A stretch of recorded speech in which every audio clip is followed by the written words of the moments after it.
Salut à toi qui m'écoutes. Fibromyalgie autrement, la section des petites bouchées qui sont enregistrées et qui sont en ligne pour le samedi. Alors, mon nom c'est Anne Beaulieu, naturopathe diplômée. Et j'aimerais vous dire que si vous voulez savoir plus tout ce que je fais, rendez-vous sur mon site qui est annelbeaulieu.com. Vous aurez les informations davantage pour connaître qui vous écoutez dans vos oreilles. Alors aujourd'hui, le sujet, c'est vraiment... Je réponds dans le fond à une question parce qu'on me demande souvent quand on prend rendez-vous avec moi pour venir travailler avec moi.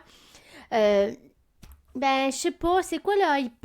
J'en ai entendu parler, je sais pas trop c'est quoi. Parce que oui, j'ai une certification de coach pour le protocole auto-immune. Donc, on appelle ça le AIP. Tu vas souvent entendre ça ou le voir.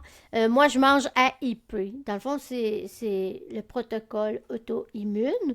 Et c'est une façon de manger. On va pas dire un régime parce que pour certains, ça devient vraiment comme un mode de vie.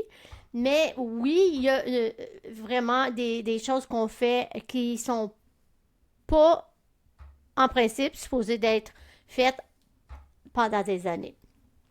C'est vraiment un protocole. Hein? Ça veut dire que c'est une façon de manger spécifique.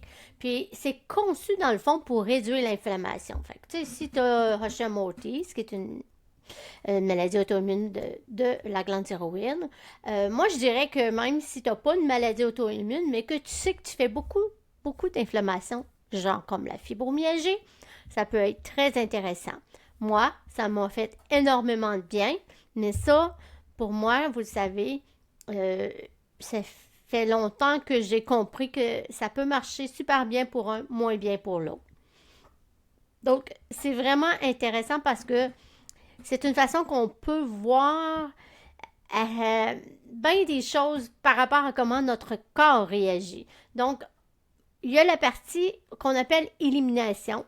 Là, on va retirer comme tous les noix, les légumineuses, les céréales, laitiers, bon, plein d'affaires comme ça. On retire énormément, et c'est vrai, ça prend une adaptation et ça prend vraiment, moi, je trouve personnellement. En fait, si tu te demandes pourquoi je suis devenue coach AIP après l'avoir fait, c'est que je l'ai fait pendant 1 an et demi parce que je savais pas trop ce que je faisais. Et non seulement ça, j'étais pas soutenue, j'avais pas personne pour m'aider à savoir quand est-ce que j'étais prêt à passer à l'autre étape. Donc, c'est pour ça que je suis devenue coach AIP pour moi-même en premier et pour aider des clients qui veulent le faire. Donc, il y a plein de choses qu'on va retirer, c'est vrai. C'est vraiment fait dans un processus de penser qu'on enlève pour être capable de réintroduire plus tard, pour aussi savoir qu'est-ce qui me fait pas, qu'est-ce que mon corps aime pas, qu'est-ce qu'il aime bien, puis que j'ai pas de problème. Et puis c'est comme ça qu'on peut identifier les aliments à laquelle, dans notre bio-identité, ça veut dire qu'on est chacun unique. Moi, j'ai réagi longtemps aux amandes, d'autres, ils vont en prendre, puis ils réagissent pas. C'est très individuel à notre bioidentité. Donc, on va retirer. Mais on va aussi on retire des choses, mais il reste beaucoup de bonnes choses à manger. Là. C'est ça qu'il ne faut pas oublier. Puis c'est souvent là que les gens restent pris. C'est qu'ils vont mettre le focus sur tout ce qu'ils ont retiré au lieu de mettre leur regard sur « Ah, il me reste tout ça à manger. » Donc, on va prioriser vraiment une alimentation très nutritive, une alimentation dense. On va manger beaucoup de certains légumes et on va manger cuit, cru, ça dépend toujours. Hein? C'est sûr que si tu as des problèmes au niveau intestinal, cru, c'est moins bon. Pas pour partir. Donc, on va manger des viandes, du poisson. Il y a plein de choses, là. Il y a plein de bonnes choses. Je ne ferai pas toute la liste parce que ça ne va pas faire le 5 minutes. Mais dans tout ça, ce qu'il ne faut pas oublier, qui est le super important, que souvent les gens, quand ils sont laissés à eux-mêmes, ne vont pas penser, mais il y a tout le côté de hygiène de vie qu'on appelle, donc ton style de vie, ta gestion de stress, ton sommeil. Est-ce que c'est un sommeil réparateur ou c'est un sommeil que pas pantoute, tu sais? L'activité physique que tu fais, t'en fais-tu trop, t'en fais pas assez? Est-ce que c'est doux? Est-ce que c'est trop violent pour toi en ce moment?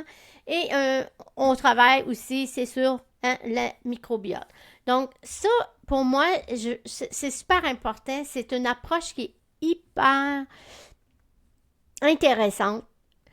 Puis, qui est aussi, ça demande une personne soit décidée et qu'elle ait un bon pourquoi je veux le faire. Hein? Parce que si tu sais pas pourquoi tu fais ça, ben, c'est dur de réussir. Mais si tu le sais, moi, quand j'ai commencé ça, c'est que moi, je veux pas aller d'une chaise roulante. C'était ça mon pourquoi. Je suis pas allée. Et j'ai fait longtemps le hype. Et puis, comme je vous ai dit au début, parce que je savais pas ce que je faisais. Normalement, c'est un minimum 3 mois. Et moi, je dirais que quand on est rendu à 6 mois, là, c'est le temps de commencer à voir qu'est-ce qu'on peut réintégrer. Et oui, il y a des choses qu'il y en a qu'on n'est jamais capable. Puis, mais je dirais que la plupart du temps, on peut réintégrer beaucoup. Alors, si tu as des questions, n'hésite pas à me les écrire. Et sur ça, je te souhaite un excellent week-end. On se dit à bientôt et merci de m'avoir écouté.